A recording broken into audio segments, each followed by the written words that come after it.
Hello மக்களே, March 12ஆம் தேதியோட சலங்கிலி promo review தான் பார்க்க போகிறோம். உங்களுக்கு என்னோட ரிவ்யூ பிடிச்சிருந்தா சீரியல் குட்டி ரிவ்யூ மறக்காமல் சப்ஸ்கிரைப் பண்ணிக்கோங்க. ககன் பூமியும் பேசிகிட்டு இருக்காங்க. ககன் வந்து அவங்களுக்கு புரிய வைக்க நினைக்கிறாங்க பூமிக்கு. நான் வந்து உங்கள் அம்மாவோட கனவை கெடுக்கணும்னு நினைக்கல, ஆனால் இந்த கல்யாணமே பல போர்க்களம் கழிச்சு தான் நடக்குது.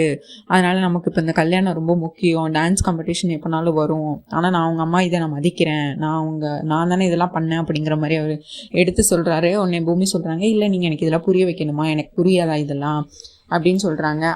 இதுதான் நம்ம 2 பேர்த்துக்கும் உள்ள ஒரு நல்ல புரிதல் அப்படின்னு சொல்லிட்டு, இதுதான் நம்ம லவ்க்கான இது, நான் சொல்லாமலே நீ புரிஞ்சுக்கிட்ட, எனக்கு ரொம்ப தேங்க்ஸ் பூமிங்கிற மாதிரி அவங்க சொல்கிறாங்க. ஆனால் நீ உன் முகத்தில் இவ்வளோ சந்தோஷமே இல்லை, நம்ம கல்யாணம் இது, ஆனால் நீ எப்பவும் போல் சந்தோஷமாகவே இல்லை, ரொம்ப சோகமாகவே இருக்க அப்படின்னு சொல்லி திரும்ப திரும்ப கேட்டுகிட்டே இருக்காங்க ககன். ஒன்று அவங்களும் பொய்யா சிரிக்கிறாங்க. இல்லை நீ உண்மையாக இல்லை, உன்னோட சிரிப்பு இப்படி இருக்காது அப்படிங்கிற மாதிரி திரும்ப திரும்ப ககன் சொல்லிகிட்டே இருக்காங்க.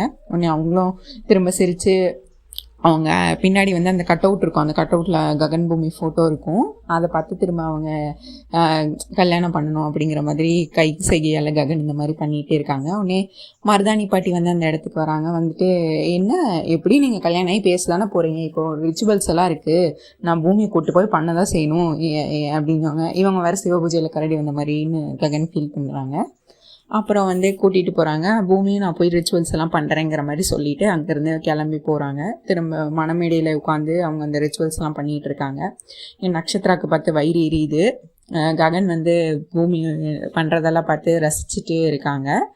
அப்புறம் ககனும் போய் அந்த ரிச்சுவல்ஸ் எல்லாம் அடுத்து ககன் போய் பண்ணுறாங்க. பூமி எழுந்திரிச்சு வந்துடுறாங்க. திரும்ப அவங்களுக்கு ரீமேக்கப் பண்ணுற மாதிரி பூவெல்லாம் அலங்காரத்தெல்லாம் ஒழுங்காக பண்ணிகிட்டு இருக்காங்க இந்து சேர்ந்து.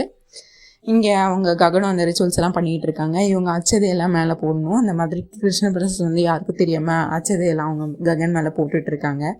இந்த மாதிரிலாம் நடந்துட்டு இருக்கும்போது கிருஷ்ண பிரசாத்தும் இவங்க சாரதை வந்து கொஞ்சம் தள்ளி நிற்கிறாங்க. கிருஷ்ண பிரசாத் வந்து யாருக்கும் தெரியாமல் அவங்கக்கிட்ட மனமேடையில் வந்து தனியாக நின்று பேசிட்டு திரும்ப 2 ஸ்டெப் முன்னாடி போயிடுறாங்க. இப்படி பண்ணிகிட்டு இருக்காங்க.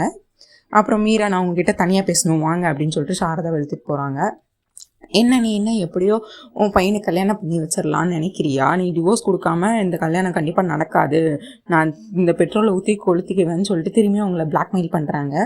அவங்க அந்த வாசலில் அந்த வரவேற்பு கொடுப்பாங்களா அந்த இடத்துல போய் பெட்ரோல் இதுவும் வச்சுருக்காங்க. அந்த பூத்தட்டில் வந்து பூக்கடியில் வந்து டிவோர்ஸ் பேப்பரையும் பெண்ணையும் வச்சுருக்காங்க, மறைச்சி வச்சுருக்காங்க மீரா. உடனே திரும்பியும் அவங்கள மிரட்டுறாங்க.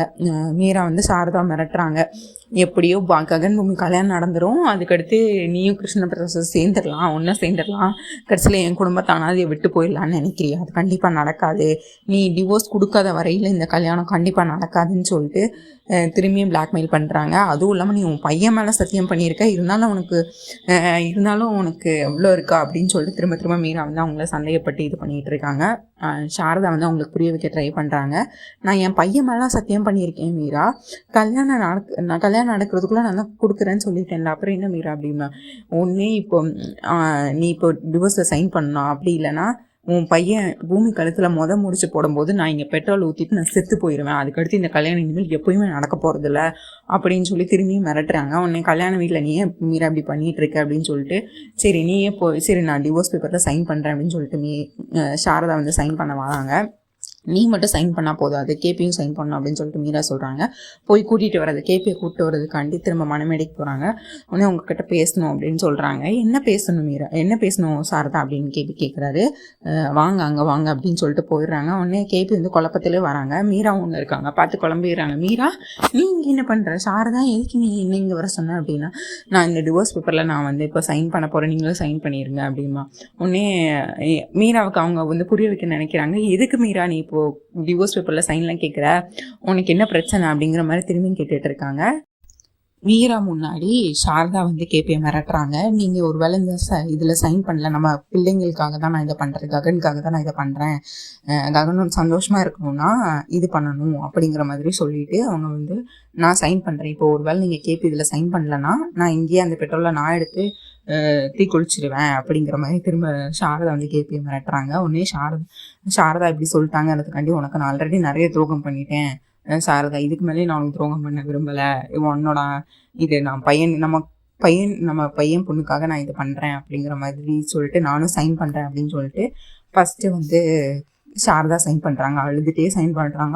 அவங்களுக்கு மனசே இல்லை. திரும்ப கேபியும் சைன் பண்ணுறாங்க. உடனே மீரா இப்போ உனக்கு சந்தோஷமா மீரா அப்படிங்கிற மாதிரி கேட்குறாரு. அவங்க ஒன்றுமே சொல்லலை, அமைதியாக இருந்துட்டு அந்த டிவோர்ஸ் பேப்பரை வாங்கிட்டு சந்தோஷமாக அந்த இடத்த விட்டு கிளம்பிடுறாங்க. இது எல்லாமே பின்னாடி இருந்து பூமி வந்து ஒட்டு கேட்குறாங்க. இது எல்லாத்தையுமே கேட்டுட்டாங்க. அவங்களுக்கு இப்போதான் புரியுது, ஓ நமக்காக தான், நம்ம கல்யாணத்துக்காக தான் இவங்க இந்த மாதிரி டிவோர்ஸ் பேப்பரில் 2 பேரும் வேணும்னு கேட்டு இது பண்ணுறாங்களா அப்படின்னு சொல்லிட்டு பூமி எல்லாத்தையுமே கேட்டுடுறாங்க. கேபி வந்து மணமேடைக்கு வந்துட்டு இருக்காங்க. வர வழியில் பூமி பார்த்துட்றாங்க. அவங்கள கையை தரன்னு குளிச்சு இழுத்துட்டு வந்துட்டு சொல்லுங்க, ஓ நீ கேபி வந்து சமாளிக்கிறாங்க, ஓ நான் மீரா சாரதா இருக்கிறத பார்த்துட்டியாமா நீ? அது ஒன்றும் இல்லை, மீரா சொன்னால் நீங்கள் கல்யாணத்தப்போ சாரதா பக்கத்தில் நீங்கள் நிற்கக்கூடாதுன்னு சொல்லி சண்டை போட்டுட்டு இருந்தாம்மா, வேற ஒன்றும் இல்லை, நீ எதுவும் பயப்படாதம்மா, அதெல்லாம் ஒன்றும் இல்லை அப்படின்னு சொல்லி சமாளிச்சுட்டு இருந்தாங்க. ஓ அப்படியா மாமா, அப்போது நீங்கள் டிவோர்ஸ் பேப்பரில் சைன் பண்ணதை என்ன டிஷ்யூ பேப்பர்னு சொல்ல போகிறீங்களா? நீங்கள் சைன் பண்ணுறது தான் நான் 2 கண்ணால் பார்த்தேனே, அப்போ அதுக்கு என்ன பண்ண போகிறீங்க? ஏன் மாமா பொய் மேலே பொய்யாக சொல்லிகிட்டே இருக்கீங்க அப்படின்னு சொல்லி இதெல்லாம் கேட்டுகிட்டே இருக்காங்க. உண்மையாக சொல்லுங்கள் அப்படின்னா உடனே அவங்க கேபி சொல்கிறாங்க, எல்லாமே உன் நல்லதுக்காக மட்டும்தான், வேறு எதுக்கும் இல்லை, நீ எதுக்கும் கவலைப்படாத, நீ போய் கல்யாணம் பண்ணிக்கோ, அதுதான் என்னோட ஆசை, சாரதா ஆசையும் அப்படின்னு சொல்லி இதெல்லாம் சொல்லிகிட்டு இருக்காங்க. நீங்கள் இப்போ உண்மையை சொல்ல போகிறீங்களா இல்லையா மாமா அப்படின்னு சொல்லிட்டு பூமி வந்து கோவப்படுறாங்க. உடனே அதுக்கடுத்து இதெல்லாம் வந்து பேசும்போது கேப்பு வந்து பூமி ஃபேஸை வந்து பார்க்காம இங்கே சைடில் பார்த்து பேசிகிட்டு இருப்பாங்க. அதுக்கடுத்து ஒரு கடத்தல் கோவம் வந்துடும் கேபிக்கும். உடனே ஆமாம் இதெல்லாம் நிறுத்து, இதெல்லாம் பண்ணது உன் அப்பா தான், உன் அப்பாவுக்கு இந்த கல்யாணத்தில் சுத்தமாக துளி கூட விருப்பம் இல்லை, உனக்காக ஒன்றும் இந்த கல்யாணத்தை இது பண்ணிக்கல. ககனோட அந்த மோசமான நிலைமையை பார்த்து சாரதா வந்து உங்கள் அப்பா காலில் விழுந்து எப்படியாவது ககன் பூமிக்கு கல்யாணம் பண்ணுவீங்கன்னு கேட்குறதுக்கு அவங்க அபூர்வா கிட்ட ஹெல்ப் கேட்டிருக்காங்க சரத்சந்திரா. அதுக்கு அபூர்வா தான் இந்த மாதிரி பிளான் பண்ணி கொடுத்துருக்கா. டிவோர்ஸ் பண்ணி இந்த நேரத்தை யூஸ் பண்ணிக்கிறாங்க, நானும் சாரதாவும் டிவோர்ஸ் பண்ணாதான் ககன் பூமி கல்யாணம் நடக்குங்கிற மாதிரி அவங்க சொல்லி இது பண்ணியிருக்காங்க. எமோஷனல் ட்ராமா கிரியேட் பண்ணி அவங்கள ஒத்துக்க வச்சுருக்காங்க. இதுதான் நடந்தது, உன் அப்பாவுக்கு துளி கூட விருப்பம் இல்லை, அந்த ட்ரக் கேஸ்லேயும் உங்கள் அப்பாவுக்கு அபூர்வா மட்டும் பண்ணான்னு நினைக்கிறியா, அதுலேயும் உங்கள் அப்பாவுக்கு தான் சம்மந்தம் இருக்குது, உங்கள் அப்பா சொல்லி தான் அபூர்வா அந்த மாதிரி பண்ண அப்படின்னு சொல்கிறாங்க. அதுக்கடுத்து இன்னைக்கு இன்னைக்கு கல்யாணத்துக்கு நீ வராமல் டான்ஸ் காம்படிஷன் போன்னு சொல்கிறதுக்கும் அதுதான் காரணம். இன்னும் கடைசி நிமிஷம் வர என்னென்ன இது வழி இருக்கோ அந்தந்த வழியில் உங்கள் கல்யாணத்தை நிறுத்த உங்கள் அப்பா பிளான் பண்ணிட்டு தாம்மா இருக்காங்க அப்படின்னு சொல்லி கத்திடுறாரு. ஒன்று பூமி அதெல்லாம் கேட்டு ஷாக் ஆயிடுறாங்க. அப்போது அவங்க பழசெல்லாம் நினச்சி பார்க்குறாங்க, அப்பா நான் உன் கல்யாணத்துக்கு ஒத்துக்கிறேம்மா, அது சொன்ன வார்த்தைகள். அதுக்கடுத்து ககன் வந்து எனக்கு உங்கள் அப்பா மேலே சந்தேகமாக இருக்குது, எனக்கு அவங்க ஒத்துக்கிட்டதில் இன்னும் எனக்கு நம்பிக்கை வரல அப்படின்னு சொன்னது, இது வரைக்கும் நடந்த எல்லாத்தையுமே பூமி வந்து ரீவைண்ட் பண்ணி பார்க்குறாங்க அவங்க மனசில். அதுக்கடுத்து ஷாக் ஆகிடுறாங்க. அதுக்கடுத்து இங்கே பாருமா ககன் உங்கள் 2 பேர் கல்யாணம் நடக்கணுங்கிறதுக்காண்டி தான் நானும் சாரதாவும் வாழ்க்கையை தியாகம் பண்ணியிருக்கோம், அதை நீ வேஸ்ட் பண்ணிடாதம்மா, நீ நல்லா இருக்கணும், நீ நல்லா இருப்பம்மா என் பையன் கூட அப்படின்னு சொல்லிட்டு இது பண்ணிவிட்டு ப்ளஸ் பண்ணிவிட்டு போயிடுறாங்க கேபி. உடனே இவங்க கண்ணாடி முன்னாடி நின்றுட்டு அழுகிறாங்க. திரும்ப ரூமுக்குள்ளே போய் பூமி அழுகிறாங்க. என் கழுத்தில் தாலி ஏறணுங்கிறதுக்காக எங்கள் மாமா அத்தை கழுத்துலேருந்து தாலி இறங்கணுமா, இதை நான் கண்டிப்பாக அதை ஒத்துக்க மாட்டேன், அப்பா இவ்வளோ கேவலமாக பண்ணியிருக்கவே கூடாது, இதை கண்டிப்பாக நான் சும்மா விட மாட்டேன்னு சொல்லிட்டு நான் அப்பா கிட்டே கேட்க போகிறேன் அப்படின்னு சொல்லி எஞ்சி போகிறாங்க. உடனே அவங்க மனசாட்சி பூமியோட மனசாட்சி வந்து வருது. வந்துட்டு இப்போ நீ எங்கே போகிற, என்ன கேட்க போகிற அப்படின்னாங்க. இந்த பாவத்தை பண்ண அப்பாவை நான் சும்மா விட மாட்டேன், இதை நான் கண்டிப்பாக கேட்பேன், எது பாவம், அவங்க அப்போ நீ பண்ணது மட்டும் கரெக்டாக, நீ கூட தான் முதல்ல ககனை காதலிக்கிறேன்னு சொன்னேன், அடுத்து உங்கள் அப்பா கேட்டப்போ காதலிக்கலன்னு சொன்னேன் அப்படின்னு கேட்குறாங்க. உடனே பூமி மனசாட்சி இந்த மாதிரி கேட்கும்போது பூமி சொல்கிறாங்க, நான் கரெக்டான நேரம் வரக்கிறதுக்காக நான் வெயிட் பண்ணேன் அப்படின்னு சொல்கிறாங்க. அதே மாதிரி தான் இப்போ அவங்களும் சொல்லுவாங்க, இப்போ உனக்கு ஒரு நியாயம் அவருக்கு ஒரு நியாயம். இப்போ சரச்சந்திரா அவங்க அப்பா கிட்ட போய் கேட்டேன்னா நான் மீரா வாழ்க்கைக்காக நான் இதை யூஸ் பண்ணிக்கிட்டேன்னு சொல்லுவார், இந்த கரெக்டான டைம் வர்றதுக்காக நான் வெயிட் பண்ணேன்னு அவரும் சொல்லுவார், நீ பண்ணது கரெக்டுன்னா உங்கள் அப்பா பண்ணதும் கரெக்டு தான் சொல்லிட்டு அவங்க மனசாட்சி பூமியோட மனசாட்சியும் அவளை இந்த மாதிரி சொல்லிகிட்டு இருக்கு. இப்போ நீ இது வேறு யார்கிட்ட வெளியே சொன்னாலும் சரச்சந்திரா இந்த மாதிரி பண்ணாருன்னு சொன்னாலும் சாரதாவும் கேபியும் நான் மனப்பூர்வமாக தான் நான் டிவோர்ஸ் ஒத்துக்கிட்டேங்கிறத உன் வாழ்க்கை கருதி நான் மனப்பூர்வமாக தான் ஒத்துக்கிட்டேன் அப்படின்னு தான் சொல்லுவாங்க, இது வெளியே யார்ட்டையும் சொல்ல மாட்டாங்க அப்படின்னு சொல்லிடுறாங்க. ஒன்றே இருந்தாலும் அவங்க இது சும்மா விடக்கூடாது அப்படின்னு சொல்லிட்டு திரும்ப போகலை, அப்படியே அந்த இடத்துல நின்றுடுறாங்க. அவங்க மனசாட்சி ஒரு கேள்வி கேட்க அந்த இடத்துல நின்றுடுறாங்க. இங்கே டான்ஸ் காம்படிஷன் ரொம்ப பரபரப்பாக நடந்துக்கிட்டு இருக்குது. சாதனை ரொம்ப சந்தோஷமாக அங்கே ஃபஸ்ட்டு இது ஆரம்பித்து அங்கே டான்ஸ் காம்படிஷன் ஒரு பக்கம் போயிட்டுருக்கு. இங்கே ஐயர் வந்து மணமேடையில் எல்லா பூஜையும் முடிஞ்சுது, நீங்கள் மணப்பெண்ணை கூட்டிகிட்டு வாங்க அப்படின்னு சொல்கிறாங்க. மருதாணி எல்லா ரூம்லேருந்து வந்துட்டு கல்யாண பொண்ணை காணும் காணும் காணும் கத்துறாங்க. உடனே கேபி நீங்கள் ஒழுங்காக பார்த்துருக்க மாட்டீங்க, நான் வந்து பார்க்குறேன்னு சொல்லிட்டு கேபியும் சரியும் வீடு ஃபுல்லாக போய் அந்த ரூம் அந்த ஹால் ஃபுல்லாக போய் தேடுறாங்க. உண்மையாகவே காணும், உண்மையாகவே பூமி இங்கே இல்லை அப்படின்னு சொல்கிறாங்க.